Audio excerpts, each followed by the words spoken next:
Querida igreja, graça e paz seja convosco. Amém?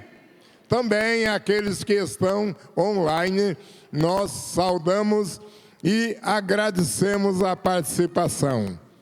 Queridos, nós estamos aí já no mês de dezembro, dentro do mês de Natal, e todo final de ano nós temos então as comemorações natalinas.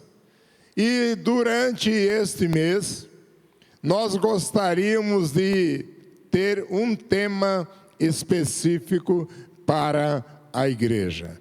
E gostaríamos que você estivesse divulgando para aqueles que não têm ainda um entendimento a respeito do verdadeiro sentido do Natal. Amém? E para iniciar, hoje nós vamos falar sobre um tema muito importante. Muitas pessoas já ouviram falar, mas não sabem exatamente o que quer dizer a palavra redenção. É o nosso assunto de hoje, redenção. Será que todos nós sabemos o que é redenção? Bem, vamos iniciar dizendo qual você acha que é a maior preocupação de Deus para com você e para comigo, seres humanos falhos, problemáticos, né? Qual é a maior preocupação? Bem, tem muitas respostas na Bíblia, mas todas elas se direcionam para uma única resposta. João 8,36 diz assim: se, pois, o Filho vos libertar, verdadeiramente sereis livres. Vamos repetir: verdadeiramente sereis livres. Então, Deus, a preocupação maior de Deus é que ninguém se perca, mas que todos venham ao entendimento e à prática da palavra. E a palavra redenção é uma palavra que significa redimir, comprar outra vez, resgatar, ter de volta, libertar. O ato ou o efeito, então, de deixar a pessoa livre através do pagamento pleno e total. Então, Deus quer retomar a propriedade plena daquilo que já foi dele. Quando ele criou Adão e Eva, ele criou. Eram seus, mas se perderam. Então, quem redime, salva, liberta, é o Redentor. E aquele que livrou a humanidade da condenação ao inferno é um só: o Salvador, o Redentor, Jesus Cristo. Jesus Cristo. Não temos outro. Quando nós lemos a Bíblia, nós vemos claramente, nitidamente, o grande valor do ser humano para Deus. Então, como é preciosa aos olhos de Deus a vida de um ser humano. Cada um de vocês são muitíssimos importantes para Deus. Como eu posso saber disso? A Bíblia, então, taxativamente, sem deixar nenhum tipo de dúvida de que o homem foi criado à imagem e semelhança de Deus, em todos os aspectos. Observe a importância que você tem para Deus. Importância muito grande. Mas, porém, surgiu um no entanto. Tá? E para entender melhor isso que nós estamos tratando, vamos ler um salmo. Esse salmo foi escrito por Davi 1060 anos antes de Cristo nascer. Antes de Cristo nascer. Ele é, porém, um texto muito atual. Por quê? Porque o ser humano não mudou muito do ano 1060 a.C. até agora. E nesse tempo, eles estavam esperando a vinda do Messias. Eles sonhavam com a vinda do Messias. Eles acreditavam na vinda do Messias, porque havia promessa. Mas vamos ler esse salmo. É um salmo pequeno, Salmo 14. Salmo 14, ele tem apenas 7 versículos. Você pode abrir a sua Bíblia, seu iPad, seu iPhone, ou pode ler aí na Bíblia do irmão que está aí ao seu lado, a irmã que está aí ao seu lado, ou pode anotar simplesmente para depois você pesquisar e ler mais em outras versões. O entendimento vai ser sempre o mesmo, mas vai clarear à medida que você ler versões diferentes do mesmo texto. Bem, diz assim a palavra do Senhor no Salmo 14. Diz o tolo em seu coração: não há Deus. O louco diz: Deus não existe. Queridos, é forte, mas está escrito aí. Corromperam-se e cometeram atos detestáveis. Não há ninguém que faça o bem. O Senhor olha dos céus para os filhos dos homens, para ver se há alguém que tenha entendimento, alguém que busque a Deus. Todos se desviaram, igualmente se corromperam. Não há ninguém que faça o bem, não há nem um sequer. Não há nenhum sequer. Será que nenhum dos malfeitores aprende? Eles devoram o meu povo como quem come pão, e não clamam pelo Senhor. Não buscam o Senhor. Olhem, estão tomados de pavor, pois Deus está presente no meio dos justos. Deus está presente no meio dos justos. Vocês, malfeitores, frustram os planos dos pobres, mas o refúgio deles é o Senhor. E o último versículo diz assim: ah, se de Sião viesse a salvação para Israel. Ah, se de Sião viesse a salvação para Israel, quando o Senhor restaurar o seu povo, Jacó exultará e Israel regozijará. Amém? Então, queridos, como nós fomos criados à imagem e semelhança de Deus, alguma coisa arruinou a imagem de todos nós.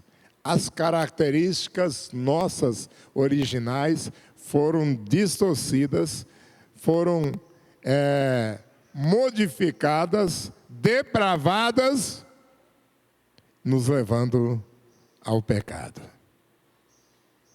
O que é triste é que essa corrupção aconteceu por vontade própria, por iniciativa própria. Nós, seres humanos, fomos levados pelos nossos pais originais a cometer tudo isso.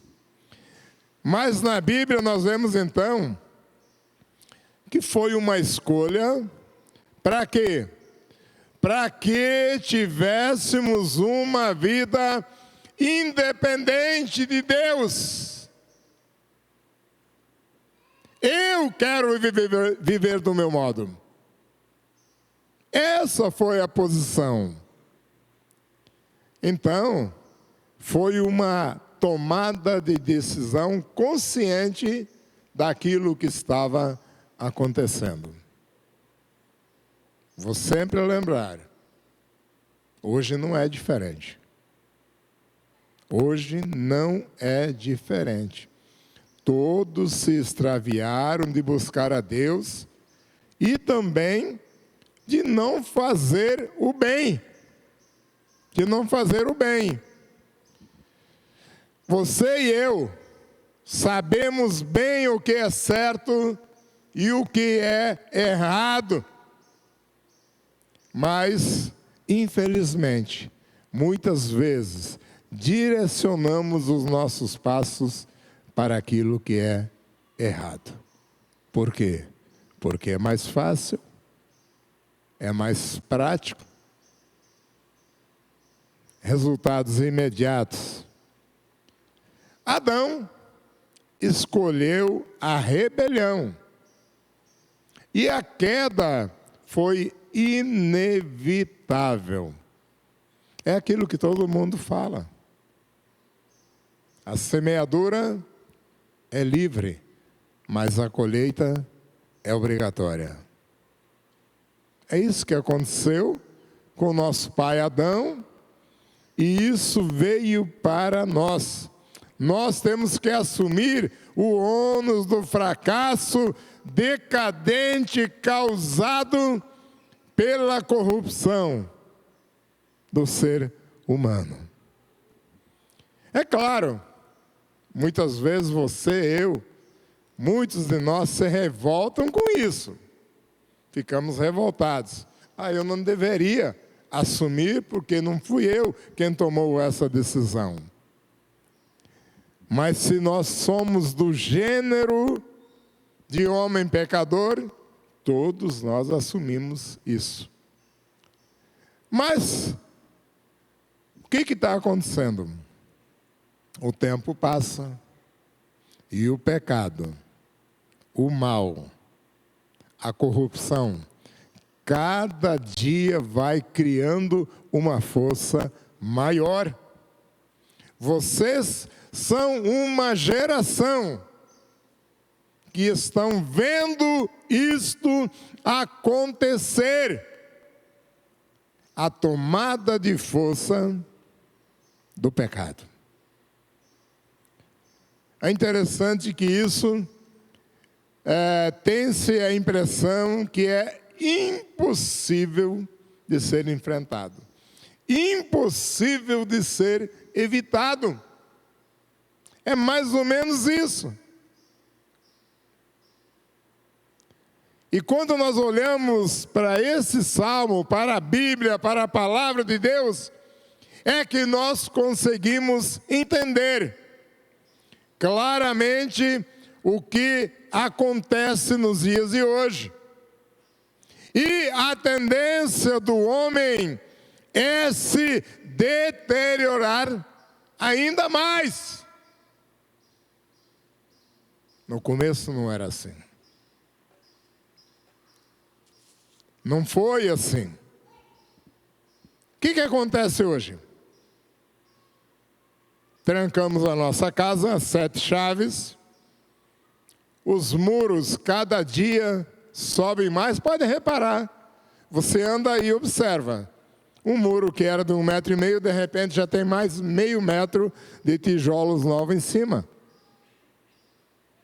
E em cima ainda, uma cerca elétrica. E tem muitos que usam vigias, câmeras, senhas, senha no telefone, senha no computador, senha na rede online, tudo, etc. Por quê? Por causa da nossa decadência. E ao invés de mudarmos, nós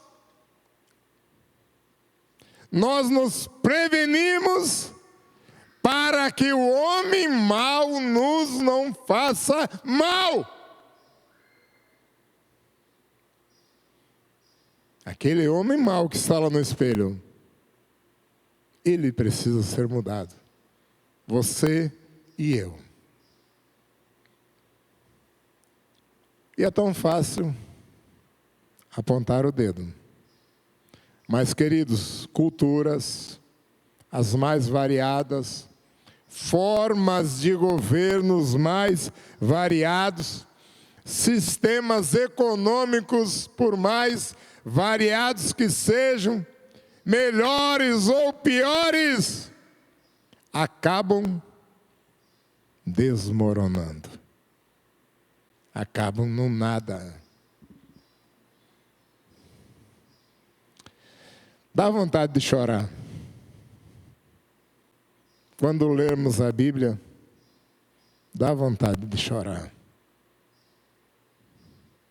Parece que só orar não está resolvendo. Mas se eu não mudar de dentro para fora, como é que o meu irmão que está se convertendo agora pode ter um lampejo de entendimento para também ele direcionar os seus passos de uma forma plena na direção do Pai e entender que há um Deus? Existe um Deus, sim, um Deus que nos ama e que não nos deixou impotentes. Nós não fomos abandonados. Nós não fomos. Desde lá, desde a queda, desde Gênesis 3,15, que há um lampejo de redenção. Há uma esperança de redenção. Há uma esperança de recompra da parte de Deus, daquele que Ele fez com as suas próprias mãos, para ser igual a Ele. Foi Ele quem teve o plano para nos resgatar.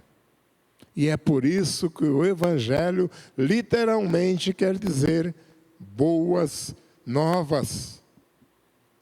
Mas lá em Gênesis 3,15, Deus já deu uma resposta para cada um de nós. No 3,14 ele fala com a serpente. E no 3,15 ele diz: eu porei inimizade entre você e a mulher, entre a sua descendência e a descendência dela. A descendência dela te ferirá a cabeça, e você lhe ferirá o calcanhar. Entenda que quando alguém fere o calcanhar, não é para a morte. E foi o que aconteceu naquela cruz.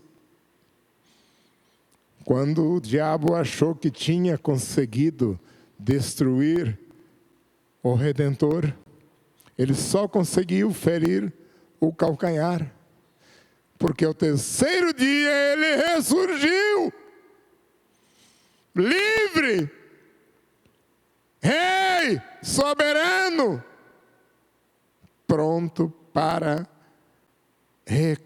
reconduzir os homens à sua presença. Existem muitos textos, queridos, que mostram como sendo o Redentor da humanidade, aquele que é a semente da mulher, aquele que é nascido dela, da mulher, Jesus, o Senhor, o nosso Redentor. Então, o descendente dela, Jesus, ferirá a cabeça de Satanás, destruindo totalmente. Na sua ressurreição ficou claro isso. E o próprio Senhor foi quem derrotou. E a sua morte na cruz veio como ressurreição para entendermos que o Senhor nosso Deus é soberano. E é assim que Ele nos salva, que Ele nos redime. Ele deu a sua vida para o pagamento completo dos meus pecados, dos seus pecados, do pecado do mundo. Ele é a boa notícia, as boas novas, o Evangelho para todo ser humano. Mas para isso Ele quer o quê? Um relacionamento conosco. Ele quer um relacionamento com você. Ele quer um relacionamento para todos aqueles que ainda pensam, não há Deus. O nosso testemunho é que tem que falar mais alto. Mas vamos voltar ao texto do versículo 7 do Salmo 14. Ah, se de Sião viesse a salvação para Israel. 1060 anos antes de vir essa salvação. A promessa estava certa. O homem tem pressa. Ah, se de Sião viesse. Ah, se Jesus voltasse agora para acabar com essa pandemia, para acabar com essa maldade toda que está no mundo. Mas, queridos, o tempo é de Deus. Mas Ele é o Redentor. Ele é aquele que nos redime. Ele cumprirá. Quando o Senhor restaurar o seu povo, Jacó exultará, Israel se regozijará. Então, havia uma esperança que se concretizou na pessoa bendita de Cristo Jesus. Agora eu gostaria de que você observasse alguns fatos que aconteceram, a sequência de fatos da época do nascimento dessa promessa. Jesus Cristo, o Senhor, o Emanuel, o Deus conosco, a nossa esperança de redenção. Primeiro anúncio foi para Maria, a mulher, a mãe do Redentor, a mãe da semente. Lucas 1:28. O anjo, aproximando-se dela, disse: alegra-se, regozije-se, ó agraciada, o Senhor está com você. Então foi o primeiro anúncio. Foi para ela, a mulher que lá no Éden, Deus falou que faria através da semente da mulher. Observe um outro detalhe. O anjo Gabriel apenas a saudou. Saudou. Alegre-se, agraciada, o Senhor é contigo. Ele não adorou a Maria. A mãe de Jesus Cristo, ela jamais requereu para si qualquer mérito ou adoração. Leia a Bíblia. Em qualquer versão, a resposta será essa. Lhe porá o nome de Jesus, que em hebraico quer dizer o Salvador. Para quê? Para que todo aquele que nele crer tenha a vida eterna. Por quê? Porque Deus amou cada um de vocês de um modo fantástico, maravilhoso, que deu o seu Filho unigênito, para que todo aquele que nele crer não pereça, mas tenha redenção. Vida eterna. Vida eterna. Tá? E será chamado Filho do Altíssimo. Está lá no versículo 32. Então, o anjo do Senhor, ele foi enfático. Jesus não será chamado Filho de Maria, mas sim Filho do Altíssimo. Filho do Altíssimo. Segundo ponto, ele foi anunciado aos pobres, primeiro a Maria, depois aos pobres, humildes pastores do campo. Hoje, na cidade de Davi, lhes nasceu o Salvador, o Redentor, que é Cristo, o Senhor. Lucas 2,11. Então, uma grande multidão do exército celestial apareceu louvando a Deus e dizendo: glória a Deus nas alturas e paz na terra aos homens os quais Ele concede o seu favor. Também, na sequência, ele foi apresentado ao povo de Israel.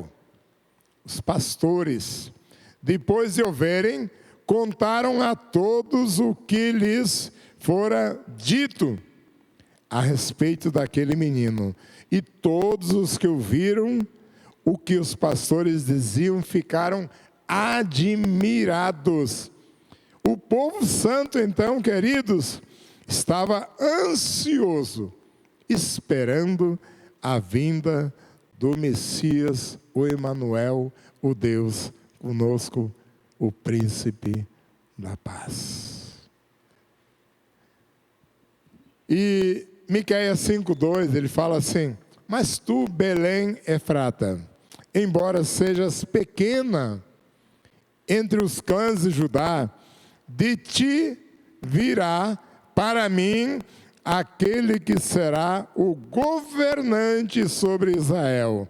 As suas origens estão no passado distante, em tempos antigos. Observe como é interessante a gente ver esses anúncios maravilhosos. E agora, ele foi anunciado aos ricos, aos magos, aos astrônomos. Agora ele foi anunciado. Em Mateus 2,2 está escrito: onde está o recém-nascido rei dos judeus? Vimos a sua estrela no oriente e viemos adorá-lo. Esse anúncio foi feito também para Herodes. E Herodes ficou perturbado. Por quê?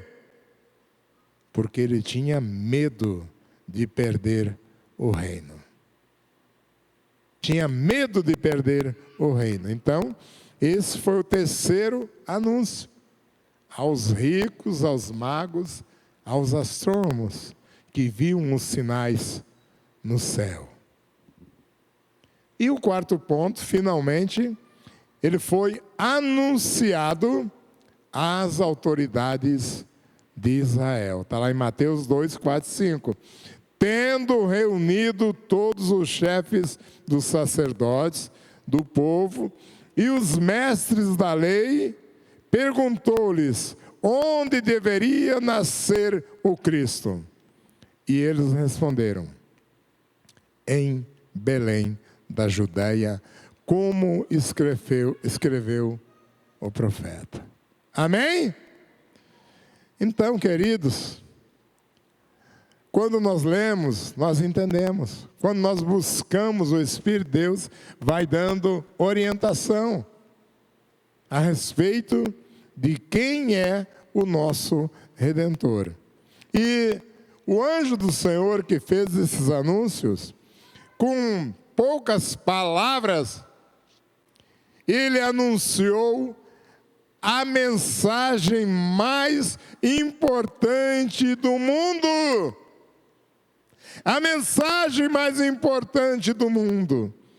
Quem vos nasceu hoje? Perguntaram. Quem vos nasceu hoje? Lucas 2,11. Hoje, na cidade de Davi, lhes nasceu o Salvador, que é Cristo Jesus, o Senhor. Hoje, na cidade de Davi, lhes nasceu o Salvador, que é Cristo Jesus, o Senhor. Ponto final. Foi claro, objetivo, preciso, conciso, entendível. Mas a humanidade continua falando: não há Deus. A humanidade louca continua dizendo: Deus não existe. E cada um se direciona para as suas maldades, a sua forma. Mas essa palavra que nós vimos hoje, nós entendemos que Jesus veio ao mundo para salvar todo pecador que se arrepende. Todo o pecador que se arrepende não depende mais de Deus, não depende mais de Jesus, não depende mais do Espírito Santo, depende de você e de mim, depende de nós. Agora é a nossa vez de receber Cristo como Salvador, para termos a redenção prometida. Redenção significa que todos podem ser salvos. Se acreditarem, se tiverem fé, se arrependerem, para serem resgatados, ter a redenção e serem libertos.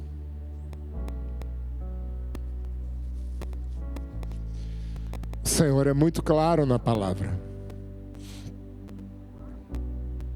Quando nós olhamos um livro como a Bíblia, é impossível de não acreditar na redenção. Amém?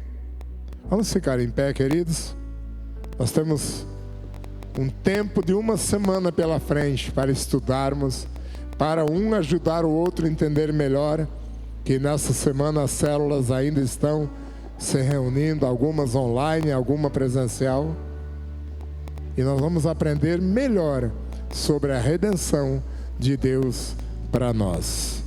Amém.